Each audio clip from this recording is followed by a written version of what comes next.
afternoon, everybody. My name is Dan Scripps, Chair of the Michigan Public Service Commission. I call this meeting of the Commission to order on October 12th, 2023 at 1:05 p.m. Madam Secretary, please call the roll. Chair Scripps. Present. Commissioner Paratek. Present.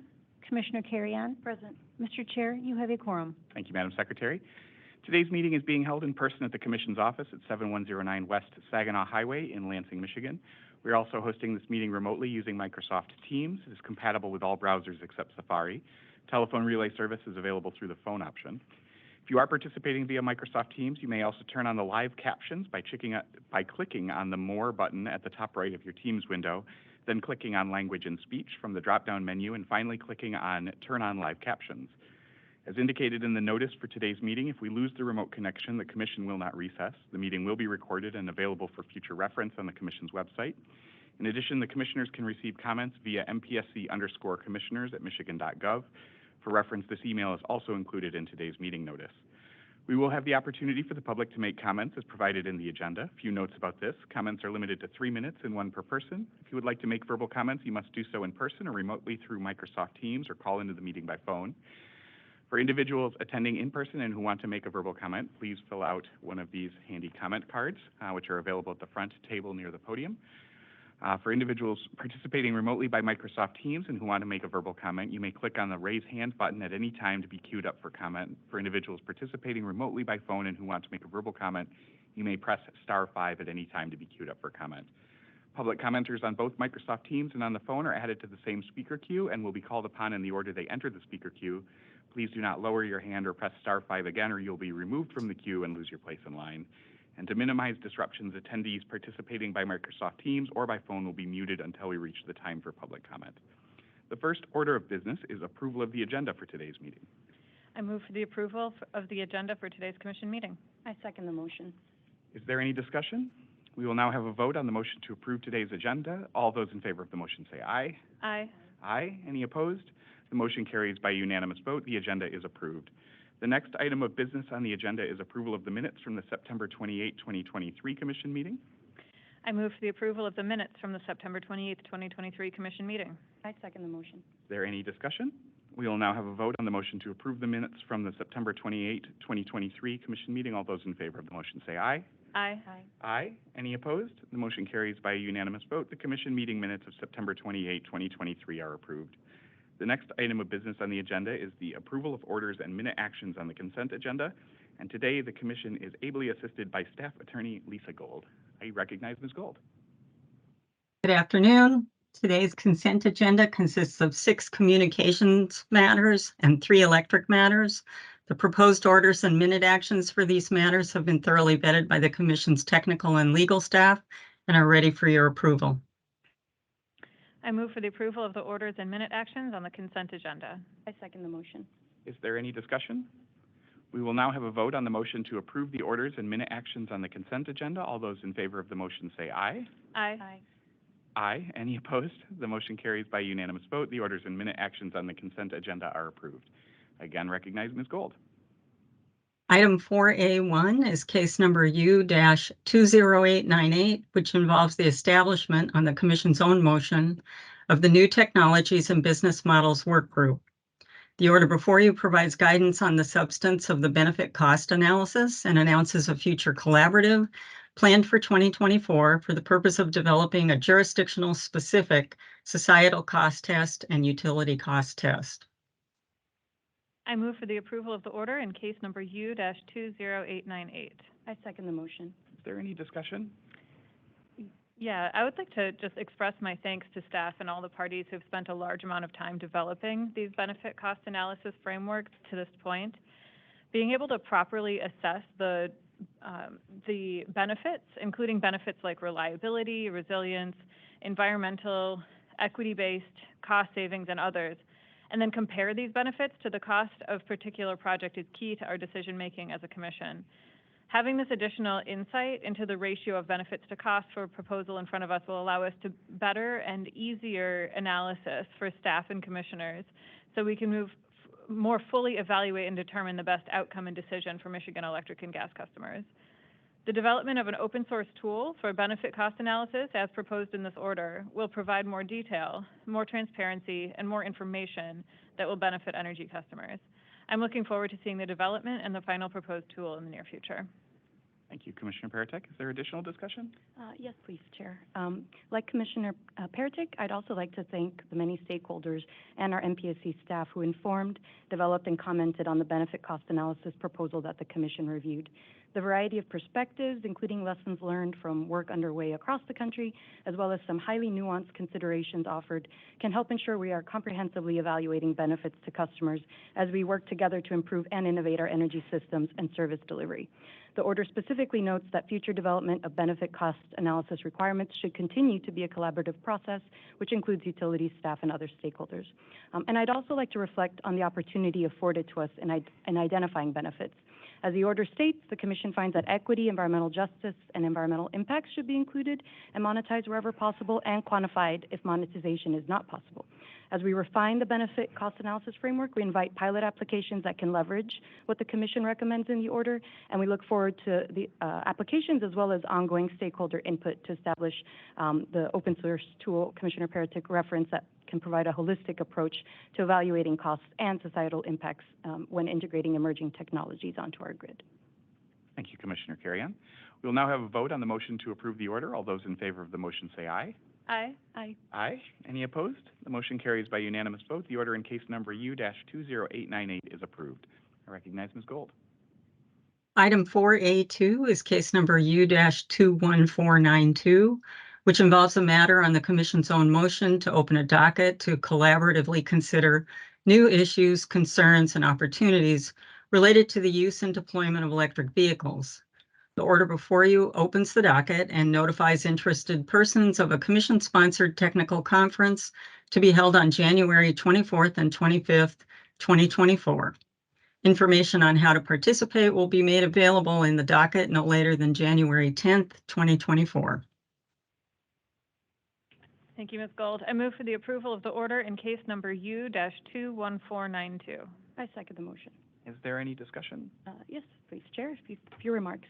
As Ms. Gold indicated, this new docket and order announce a technical conference focused on transportation electrification.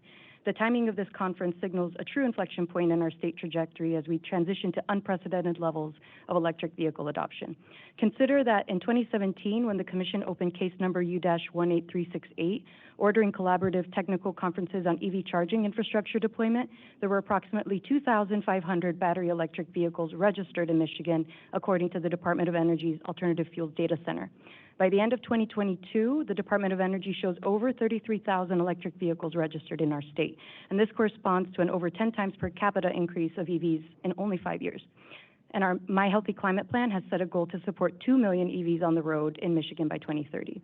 As utility EV charging programs move from pilot to permanence, our grid infrastructure, vehicle and charging infrastructure technology, industry business models, and importantly, our communities will need to be prepared for this continued growth. So the EV Technical Conference that the Commission will host in January aims to elevate and address the outstanding questions we must collectively answer to evolve our EV charging programs and co-create an implementation roadmap that ensures safe and effective transportation electrification infrastructure for all vehicle classes, service at reasonable rates, and equitable charging access for all Michiganders and those traveling through our state. So I encourage all who are interested in attending to visit our website for more info. Thank you, Commissioner Carrion. Is there any additional discussion? We will now have a vote on the motion to approve the order. All those in favor of the motion say aye. Aye. Aye. Aye. Any opposed? The motion carries by a unanimous vote. The order in case number U-21492 is approved. I recognize Ms. Gold. Item 4B1 is case number U-21064, which involves an application filed by DTE Gas Company seeking approval of its gas cost recovery plan, 5-year forecast, and monthly gas cost recovery factors for the 12 months ending March 31st, 2023. The order before you approves the application as revised in part, accepts the company's 5-year forecast without compensation for its premium cost, and issues a Section 7 warning regarding the company's premium costs for responsibly sourced gas. Thank you, Ms. Gold. I move for the approval of the order in case number U-21064. I second the motion. Just briefly before we vote on this, in terms of the Section 7 warning around the premium cost for responsibly sourced gas, I think the language in the order speaks for itself, but just to note that that we have investigated opportunities to reduce the carbon intensity of the gas system, including last year's RNG, renewable natural gas potential study. And this case sort of doesn't foreclose the use of responsibly sourced gas in the future, but notes, as we have in other orders involving reduced methane intensity and greenhouse gas emissions from gas, that more work needs to be done in terms of showing the benefits of the premium costs over and above the cost of base gas in order to justify those being paid for by customers. So it is a warning that the cost may not be recoverable, but also I think points to opportunities to better justify the costs involved as the companies, both DTE Gas and others, investigate opportunities to reduce the intensity of the gas in our state's gas system. Are there any additional comments? We will now have a vote on the motion to approve the order. All those in favor of the motion say aye. Aye. Aye. Aye. Any opposed? The motion carries by unanimous vote. The order in case number U-21064 is approved. We've now reached the time reserved for members of the public to address the commission. As mentioned in the notice for today's meeting, we will take public comments in the following order: first from individuals attending in person, and then from individuals participating remotely, either through Microsoft Teams or on the phone who have entered the queue. We've got a couple of cards today, and so I invite Larry Strzalka to join us up at the microphone. Yeah, either one is fine. We have a podium, we might as well use it. Thanks for being here today. Yeah, well, thank you. I just a couple of notes. To Oneida. Can- There we go. Thank you. Just a couple comments about the Nelson Road to Oneida transmission line that the Michigan Electric Transmission Company and ITC are developing. They submitted a construction plan to our township, and thankfully the township posted that on the website. I noticed a couple things. You know, in looking at it, you know, a lot of the links that they referenced were broken. You know, you couldn't go to them. And not that our trustees would ever look at the plan. I did, and I found it, but I had to go through roundabout ways. But I think that that's pretty deficient. I don't think that's being transparent. Another item is the public meetings that are held in order, you know, after the construction plan is submitted. You know, they have to have public meetings. We received a nice little card, and it says, "You're invited to an open house." And it comes to find out, we found out that only people within 500 feet of the transmission line got the invitation. A lot of the people that even the line is to go through their property just threw it out because they didn't realize it. You know, it wasn't like a high school open house. It was a legally required meeting. So it's pretty frustrating. I don't think that they were very transparent. I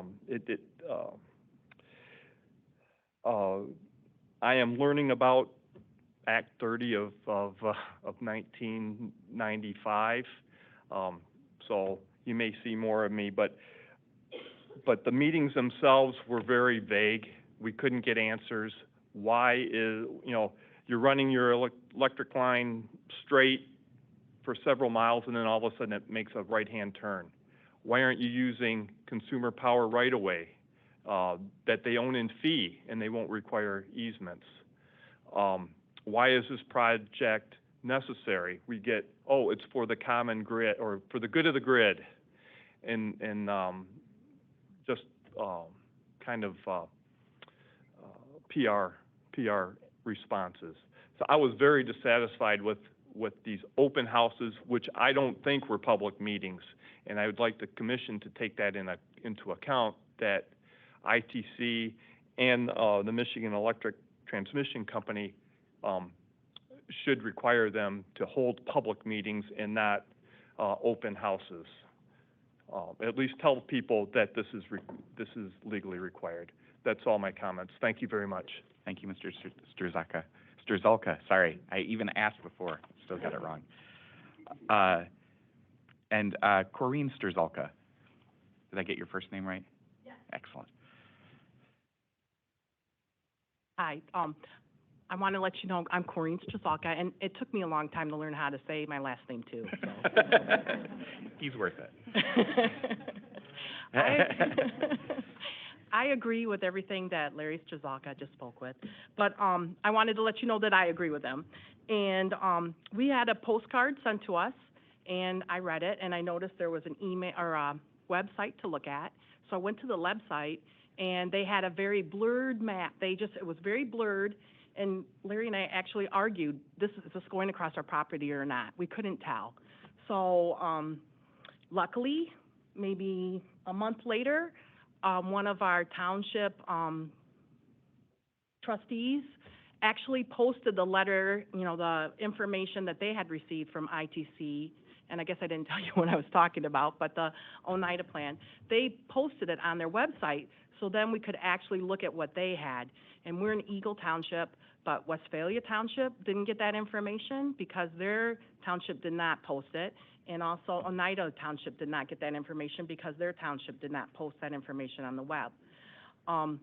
We were very disappointed that most of the property owners that we know the property's going through did not attend the meetings. They weren't aware of the meetings. And I think it's because they just thought it was, they're invited to a free steak dinner, buy a condo type of deal. And I spoke to over 35 people, and everyone I spoke with, except for one gentleman, was very upset and against the transmission line because, it's going through our property, of course, and there's health concerns in some spaces, just the way it affects our landscape, the way it's going to affect our business. We weren't quite sure what size everything was, what's it going to look like. We heard several different, they're going to be 12-foot diameter, they're going to be 6-foot diameter. We heard lots of different information. And Larry and I attended 3 of the 5 or 6 meetings. They were at the same time, different meetings were at the same time. So we were only able to physically attend 3 meetings. So we really tried hard to get the information. Thank you very much. I appreciate it. I appreciate your time. Thank you very much, Mrs. Strzalka. I'm going to keep practicing. We will not, does anybody else attending in person desire to address the commission? We will now turn to public comments through the remote options, either Microsoft Teams or the phone. For individuals participating remotely by Microsoft Teams and who want to make a verbal comment, you may click on the raise hand button to be queued up for comment. When it is your turn to speak, please click on the mic button to unmute. Individuals participating through Microsoft Teams also have the option to turn on their camera. For individuals participating remotely by phone and who want to make a verbal comment, you may press *5 to be queued up for comment. When it is your turn to speak, press *6 to unmute. Public commenters on both Microsoft Teams and on the phone are, again, added to the same speaker queue and will be called upon in the order that they entered the speaker queue. As a reminder, the public comment period is for commissioners to listen to comments and concerns and not to answer specific questions. When providing comment, please indicate your name and where you live if you're willing to share that so that we have it for our records. And again, please limit comments to 1 per person and keep them to no longer than 3 minutes so that we have a chance to hear from everybody who would like to comment. I believe Abdul Rahman is using one of the virtual options, and you can unmute yourself, and we'd love to hear from you. Hi there, I'm Abdul. I'm from Detroit. The only comment I had was if we could have the agenda meetings, the agenda for these meetings early on. I was trying to find the agenda for this meeting, and I wasn't able to find it a couple of days ago.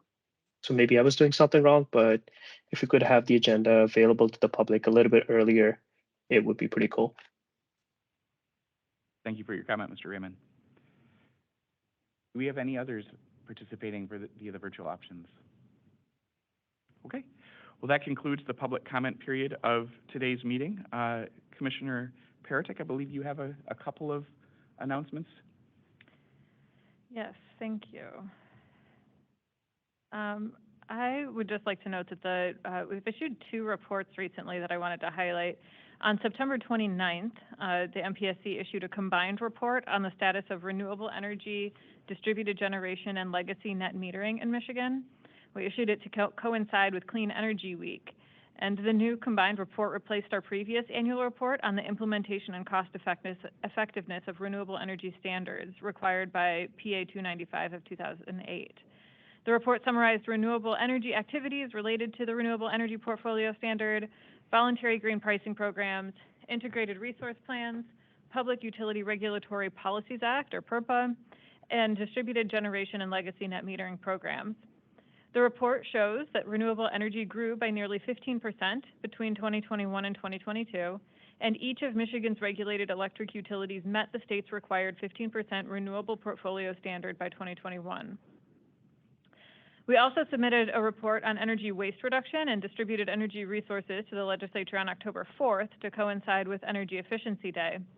The energy waste reduction programs in Michigan saved the state more than 3.4 million megawatt hours of electricity and more than 12.5 million MCF of natural gas in 2021 and 2022. The report found that the EWR and energy waste reduction programs implemented in 2021 are expected to result in savings of over $1.3 billion for Michigan customers over the 12-year life cycle of the programs and measures. For every dollar spent on these programs, customers should realize benefits of $2.73. These programs reduce the energy burden, improve health outcomes, and strengthen economic security of low-income customers and communities. And thanks to the great MPSC staff for compiling these reports and for all of the important work that went behind them. Great. Thank you, Commissioner Paratek. Just a couple announcements from me as well. Some congratulations and notable appointments from some of the members of the commission. First, Josh McConkey from our Telecommunications Division has been appointed to the Federal Numbering Administration Oversight Work Group. It's a permanent standing group assisting the North American Numbering Council as it advises the Federal Communications Commission on numbering issues. So congratulations to Josh McConkey. Alex Marisi, who leads our energy security section within the Energy Operations Division, has been appointed to the Midwest Regional Petroleum Shortage Response Coalition. We're still working on an acronym for that. But Alex has been just a bedrock of solid advice on both emergency response and petroleum issues over the time, certainly that I've been on the commission, and want to congratulate him on his appointment there as well. And then I also want to acknowledge that Commissioner Carrion has been appointed to the NARUC Natural Gas Resource Planning Task Force, one of just 20 commissioners from across the country named to this task force, which will facilitate the development of roadmaps focused on state planning approaches, highlighting items such as questions, information needs, process steps, and stakeholder engagement strategies. And this new task force is supported by the U.S. Department of Energy's Office of Fossil Energy and Carbon Management, Office of Policy, and Office of Energy Efficiency and Renewable Energy, with internal staffing from the NARUC Center for Partnerships and Innovation, as well as, of course, our staff on that as well. So congratulations to you.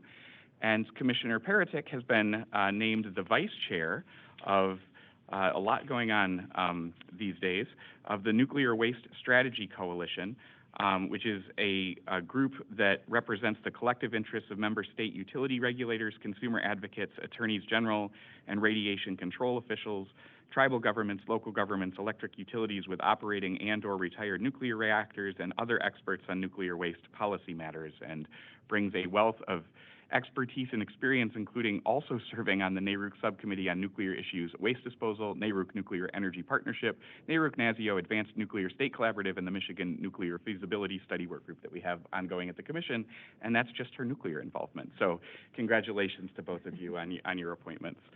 And then before we close, just to acknowledge that September 15th to October 15th is National Hispanic Heritage Month, where we recognize the many contributions of Hispanic Americans to the work we do. And also October is National Disability Employment Awareness Month, where we take the opportunity to each October to recognize and celebrate the many contributions of people with disabilities to America's workplaces and economy. And the theme this year is advancing access and equity. So want to recognize both of those as celebrations this month as well.